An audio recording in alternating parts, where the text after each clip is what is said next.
आशा करता हूँ आप सब बहुत अच्छे होंगे। मेरा नाम है सिद्धांत अग्निहोत्री। स्टडी ग्लोस पे आपका बहुत बहुत स्वागत है।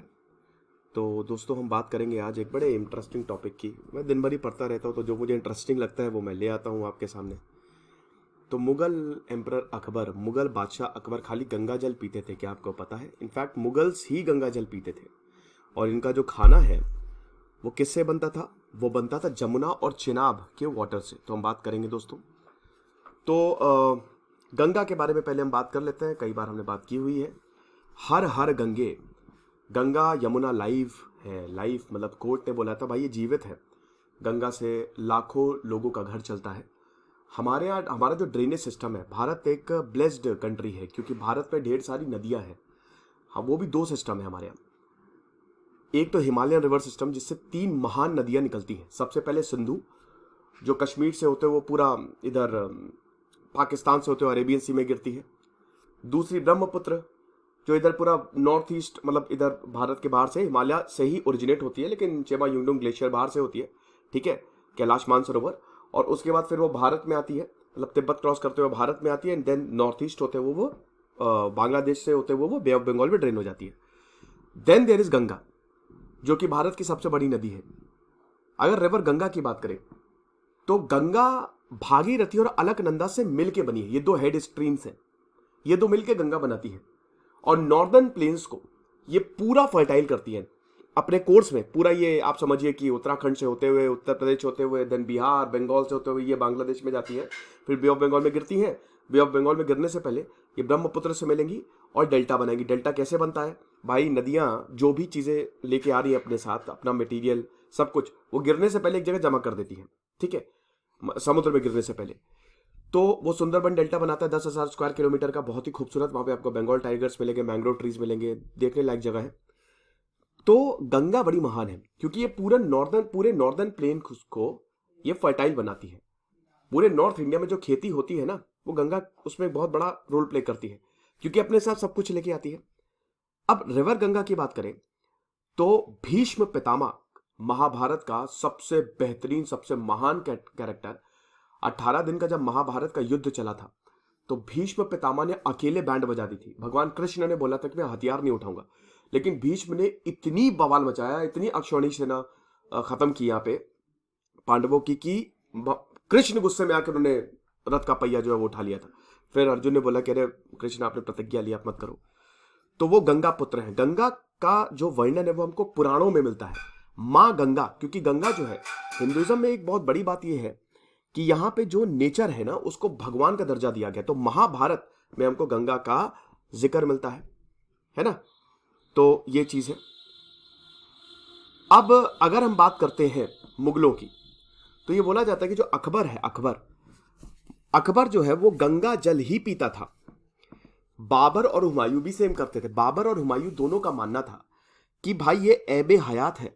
हयात क्या? पैराडाइस। आपने अक्सर होटल की चेन ना, हयात रेजिडेंसी, तो ये it's a water of paradise. हयात मतलब होता है स्वर्ग। ये तो स्वर्ग का पानी है, पर्शियन में इसका मतलब होता है। हयात पर्शियन वर्ड है। एने अकबरी में अबू फजल लिखते हैं, अबू फजल ने एने अकबरी लिखी है, अकबरनामा लिखी है, और उसका एक चैप्टर है एने अकबरी। तो ये अबू फजल लिखते हैं कि भाई अकबर का जो प्यार था गंगा जल से, ये बहुत ज्यादा था। अकबर गंगा जल जो है वो पानी, वो उससे तो वो मतलब ड्रिंकिंग पर्पस के लिए, पीने के लिए तो यूज करते ही थे। साथ ही साथ जब अकबर आगरा में थे और फतेहपुर सीकरी 1576 में, फतेहपुर सीकरी अकबर ने बनाया था, जो नई कैपिटल हो गई थी कुछ समय के लिए। बाद में अकबर ने उसको छोड़ दिया था। फतेहपुर सीकरी जो है वो यूनेस्को वर्ल्ड हेरिटेज साइट में भी आता है। तो वहां से गंगा जल जो है वो उत्तर प्रदेश के सोरौं से लाया जाता था। जब अकबर ने लाहौर को कैपिटल बनाया तो हरिद्वार से पानी लाया जाता था, लेकिन गंगा जल जरूर लाया जाता था। इनफैक्ट जो कुकिंग के लिए, जो खाना बनाने के लिए पानी यूज होता था, वो भी जमुना और चेनाब का यूज किया जाता था। हिस्टोरियन डॉक्टर रामनाथ अपनी किताब में लिखते हैं, private life of the Mughal में, कि अकबर जो है जब भी वो ट्रैवल करता था वो सिर्फ और सिर्फ गंगा जल ही पीता था, ऐसा। और इसके लिए भी वो अपने ट्रस्टवर्दी पर्सन को डिप्लॉय करता था। अकबर ने एक अलग ही डिपार्टमेंट बता दिया था कि भाई गंगा में लोग रहेंगे और मुझे पानी देंगे, गंगा जल देंगे। और जार्स में, बड़े बड़े जार्स में ये लाया जाता था। उस समय तो गंगा और ज्यादा पवित्र थी, आज तो गंगा मैली हो गई है। उस समय ना इंडस्ट्री ना कुछ, तो और ज्यादा पवित्र जल था। इसीलिए आप देखेंगे कि पहले के जमाने के लोग ज्यादा जीते भी थे, क्योंकि पोल्यूशन था नहीं, सब बढ़िया था। और अगर नेचुरली जी रहे तो डेफिनेटली वॉर एक कॉज होता था जिसमें मौत बहुत जल्दी हो जाती थी। आमतौर पे जीवन बहुत लंबा होता था। तो जब बाबर ने हिंदुस्तान को 1526 में जीता, तो इसमें देखिए अफगानिस्तान का जो माहौल, जो वेदर है वो थोड़ा ठंडा है। और वहां पे अफगानिस्तान में भी, काबुल में भी ये मिस किया इसने, बाबर ने पानी को मिस किया। काबुल का पानी बड़ा साफ था। पानी की वजह से, आप बता दो, पानी एक बड़ी इंपॉर्टेंट चीज होती है आपकी हेल्थ। कहते हैं ना पानी गंदा है तो यार बड़ा खराब सा फील होता है। तो अल्टरनेटिव कहाँ मिला इसको? वाटर, गंगा, रिवर गंगा में, गंगा नदी में। तो हुमायूं जो है उसको बहुत पसंद करने लगा।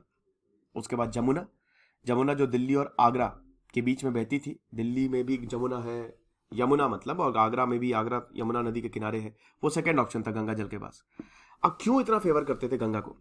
देखिए इसमें सबसे बड़ी बात तो गंगा जो है वो, गंगा जल कभी खराब नहीं होता है, आपको पता ही है। और उसको आप बहुत लंबे समय के लिए स्टोर कर सकते हैं। इसमें बैक्टीरिया, देख, water can not be contaminated with bacteria. और समझिए कि ये तब था जब जर्म्स का कंसेप्ट ही नहीं था। ये चीज है। तो गंगा लाने के लिए दिल्ली और आगरा में अकबर ने आदमियों को तैनात करके रखा था। और ऋषिकेश, हरिद्वार से ये लाया जाता था।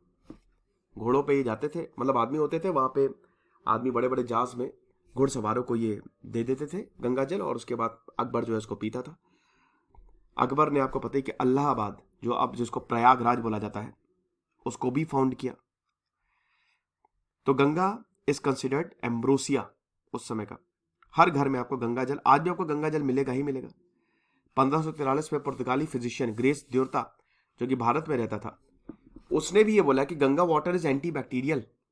ब्रिटिश फिजिशियन सीएल निल्सन ने गंगा वाटर को हेल्थ के लिए बहुत अच्छा बताया था। मेडिकल एक्सपेरिमेंट्स हुए भाई लैब्स में। अब इसकी वजह से कि गंगा में इतने सारे मिनरल्स हैं जिसकी वजह से बैक्टीरिया को कभी कंटामिनेट कर ही नहीं सकता है। इनफैक्ट सिर्फ भारत में ही नहीं, सिर्फ आप समझिए हिंदुओं में नहीं, बल्कि मुस्लिमों में, मुगल एम्परर्स भी जब उनको दफनाया जाता था तो जो वाटर था वो इनके ऊपर, गंगा जल इनके ऊपर भी छिड़का जाता था कि एक बार छिड़कने से सारे पाप जो है वो धुल जाएंगे। लेकिन आज Ganga is the most polluted river in the world. Human waste, industrial waste, religious traditions ने गंगा को बर्बाद कर दिया। तो हमको इसको बचाना है। और ये मेरा नया चैनल है, व्लॉगिंग चैनल, आप इसको जरूर सब्सक्राइब करें। और हमने एसएससी सीएचएसएल का कोर्स लॉन्च किया है और भी बहुत सारे कोर्सेज आते हैं। तो आप इन नंबर्स पे कॉल करें, हमारा ऐप डाउनलोड करें। Thank you so much.